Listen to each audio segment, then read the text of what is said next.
Okay, നമ്മൾ അതിനെ അടുത്തതായിട്ട് നോക്കാൻ പോകുന്നത് എത്തനോയിക് ആസിഡിനെ പറ്റിയിട്ടാണ്. എത്തനോയിക് ആസിഡിനെ പറ്റിയും എത്തനോയിക് ആസിഡിൻ്റെ പ്രധാനപ്പെട്ട ഫീച്ചേഴ്സിനെ പറ്റിയും അതിൻ്റെ പ്രിപ്പറേഷനെ പറ്റിയിട്ടാണ് നമ്മൾ നോക്കാൻ പോകുന്നത്.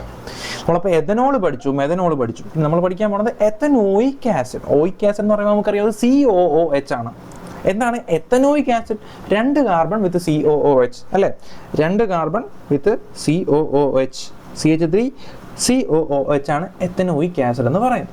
ഓക്കെ, സോ എഥനോയിക് ആസിഡിനെ വിളിക്കുന്ന മറ്റൊരു പേരാണ് അസെറ്റിക് ആസിഡ്. അതുകൊണ്ട് മനസ്സിലാക്കി വെച്ചേക്കാം. എഥനോയിക് ആസിഡിനെ വിളിക്കുന്ന മറ്റൊരു പേരാണ് അസെറ്റിക് ആസിഡ് എന്ന് പറയുന്നത്. ഓക്കെ, സോ എഥനോയിക് ആസിഡിനെ വിളിക്കുന്ന മറ്റൊരു പേരാണ് അസെറ്റിക് ആസിഡ് എന്ന് പറയുന്നത്. സോ എഥനോയിക് ആസിഡ് പഠിക്കുന്നതിന് മുന്നേ നമുക്ക് different types of oic acids, different types of carboxylic acid ഏതൊക്കെയാണെന്ന് നോക്കാം. വി നോ ദാറ്റ് ഒരു കാർബൺ മാത്രമുള്ള കാർബോക്സിലിക് ആസിഡിനെയാണ് നമ്മൾ മെഥനോയിക് ആസിഡ് എന്ന് വിളിക്കുക അല്ലേ? മെഥനോയിക് ആസിഡ് എങ്ങനെ എഴുതണമെന്ന് ഞാൻ നിങ്ങൾക്ക് നേരത്തെ പറഞ്ഞു തന്നിട്ടുണ്ട്. ഇനി അറിഞ്ഞൂടാത്തവർ ഇങ്ങോട്ട് നോക്കാം. HCOOH എന്ന് എഴുതി കൂടെ? This is methanoic acid. ഇത് നമ്മൾ ഫോമിക് ആസിഡ് എന്ന് വിളിക്കാറുണ്ട്. Okay, so second one ethanoic acid. Ethanoic acid എന്ന് പറയുമ്പോൾ എന്ന് പറഞ്ഞാൽ 2 കാർബൺ ആണ്. സോ നമുക്കറിയാം എത്തനോയിക് ആസിഡിനകത്ത് 2 കാർബൺ ഉണ്ട്. CH3COOH. This is ethanoic acid. This is also known as acetic acid. നമുക്കറിയാം പ്രൊപ്പനോയിക് ആസിഡ് എന്ന് പറയുമ്പോൾ 3 carbon COOH. That's all. Propionic acid എന്നൊക്കെ അതിനെ വിളിക്കാറുണ്ട്. ഡോട്ട് അവർ ലീക്ക്. സോ മനസ്സിലാക്കുക എന്താണ് കാർബോക്സിലിക് ആസിഡ്, എന്താണ് മെഥനോയിക് ആസിഡ്, എന്താണ് എഥനോയിക് ആസിഡ്. നമ്മളിവിടെ പഠിക്കാൻ പോകുന്നത് ആരെ പറ്റിയിട്ടാണ്? മെഥനോയിക് ആസിഡിനെ പറ്റിയിട്ടാണ്. മെഥനോയിക് ആസിഡിനെ പറ്റി പറയുന്നതിന് മുന്നേ നമുക്ക് മെഥനോയിക് ആസിഡിന്റെ പ്രധാനപ്പെട്ട യൂസുകൾ എന്തൊക്കെയാണെന്ന് നോക്കാം. പ്രധാനമായിട്ടും മെഥനോയിക് ആസിഡ് എന്തിനൊക്കെ വേണ്ടിയാണ് നമ്മൾ ഉപയോഗിക്കാറ്? യൂസസ്.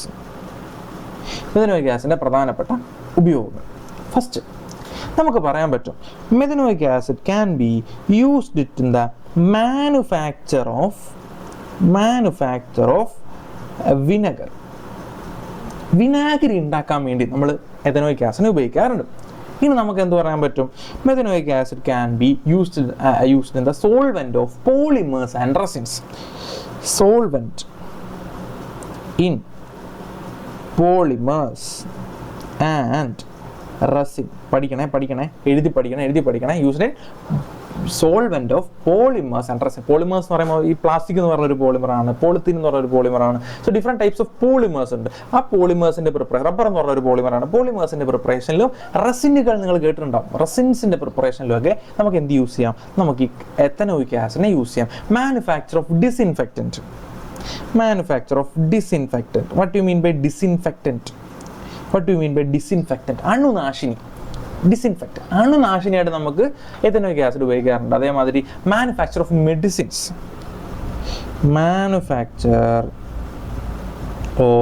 മെഡിസിൻസ്. മരുന്നുകൾ ഉണ്ടാക്കാൻ വേണ്ടി, പല മരുന്നുകൾ ഉണ്ടാക്കാൻ വേണ്ടി നമ്മൾ എഥനോയിക് ആസിഡിനെ യൂസ് ചെയ്യാറുണ്ട്. സോ പ്രധാനപ്പെട്ട യൂസുകളെല്ലാം പഠിച്ചേക്കാം. വിനാഗിരി ഉണ്ടാക്കാൻ വേണ്ടി വിനാഗിരി.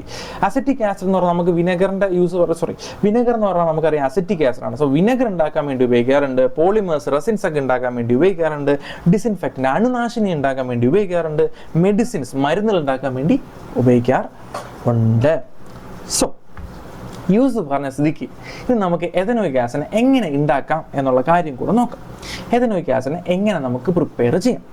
എഥനോയിക് ആസിഡിനെ പ്രിപ്പയർ ചെയ്യാൻ വേണ്ടിയിട്ട് നമ്മൾ നോക്കാം പ്രിപ്പറേഷൻ. എഥനോയിക് ആസിഡ് പ്രിപ്പയർ ചെയ്യാൻ വേണ്ടിയിട്ട് നമ്മൾ ആദ്യം എടുക്കേണ്ടത് നമ്മൾ തൊട്ട് മുമ്പ് പഠിച്ച ആളെയാണ്. ആരാണ് നമ്മൾ തൊട്ട് മുമ്പ് പഠിച്ച ആള്? അത് എഥനോളാണ്. അപ്പൊ എഥനോളല്ല, എഥനോളിനെ തൊട്ട് മുമ്പ് ആരാ പഠിച്ചേ? അത് മെഥനോളാണ്. പക്ഷെ നമ്മൾ ആദ്യം എടുക്കേണ്ടത് മെഥനോളിനെയാണ്. എന്താണ് മെഥനോൾ എന്ന് പറഞ്ഞു കഴിഞ്ഞാൽ CH3OH ആണ്. ഓക്കെ, മെഥനോൾ എടുത്തതിന് ശേഷം മെഥനോളിന്റെ കൂടെ കുറച്ച് കാർബൺ മോണോക്സൈഡ് ആഡ് ചെയ്യാം. എന്താണ് കാർബൺ മോണോക്സൈഡ്? കാർബൺ എന്ന് പറഞ്ഞാൽ നമുക്കറിയാം mono oxide. Mono means 1, oxide means oxygen. Carbon monoxide എന്ന് പറഞ്ഞാൽ കാർബണും ഒരു ഓക്സിജനും. Carbon monoxide, this is carbon monoxide. Carbon di oxide എന്ന് പറഞ്ഞാൽ കാർബണും, ഡൈ മീൻസ് 2, ഡൈ ഓക്സൈഡ് 2 ഓക്സിജനും. ഓക്കെ, സോ നമ്മൾ ആദ്യം മെഥനോൾ എടുത്തു. മെഥനോൾ എന്ന് പറഞ്ഞാൽ എന്താ? ഒരു കാർബണിന്റെ കൂടെ OH, അതാണ് മെഥനോൾ. അതിൻ്റെ കൂടെ നമ്മൾ എന്തെടുത്തു? കാർബൺ മോണോക്സൈഡ് എടുത്തു. കാർബൺ മോണോക്സൈഡിനെ ഇവ രണ്ടും നമ്മൾ റിയാക്ട് ചെയ്യിപ്പിക്കുവാണ് in the presence of catalyst. ഇതിന്റെ പ്രോഡക്റ്റ് എന്തായിരിക്കും? കിട്ടാൻ പോണ ആൻസർ എന്തായിരിക്കും? എന്തുവാണ് നമ്മൾ ഉണ്ടാക്കുന്നേ?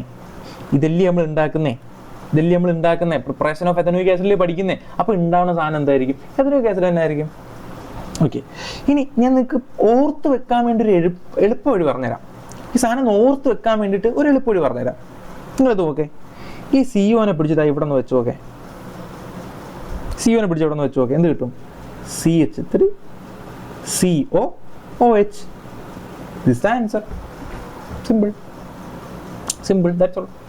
So CH3OH plus CO in presence of a catalyst. ഒരു കാറ്റലിസ്റ്റിന്റെ പ്രശ്നം നമ്മൾ റിയാക്ഷൻ നടത്തി കഴിഞ്ഞാൽ നമുക്ക് കിട്ടാൻ പോകുന്ന സാധനം CH3COOH, that is ethanoic acid. This is how we prepare ethanoic acid.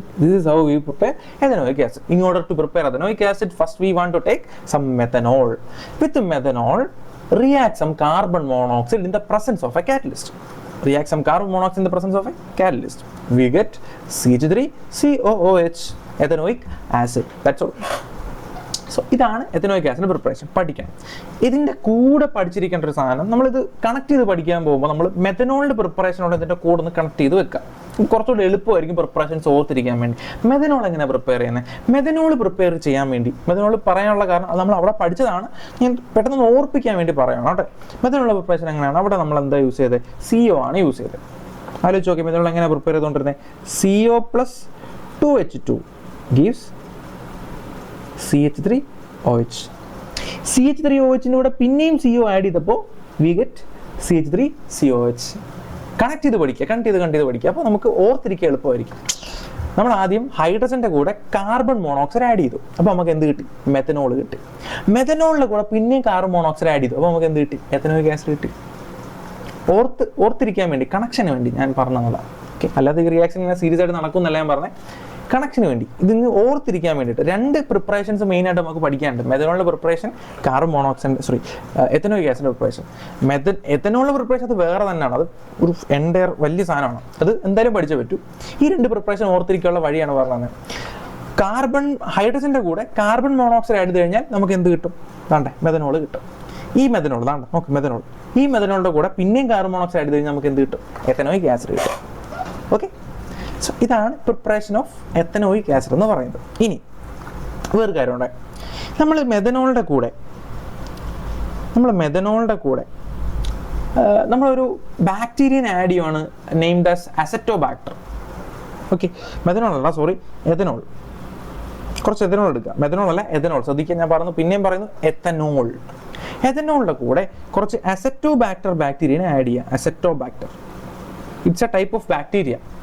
Okay, ഈ എയറിലൊക്കെ കാണപ്പെടുന്ന അസറ്റോബാക്ടർ ബാക്ടീരിയയാണ്. അസറ്റോബാക്ടർ ബാക്ടീരിയ ആഡ് ചെയ്യുക ഇൻ ദ പ്രസൻസ് ഓഫ് എയറിൽ.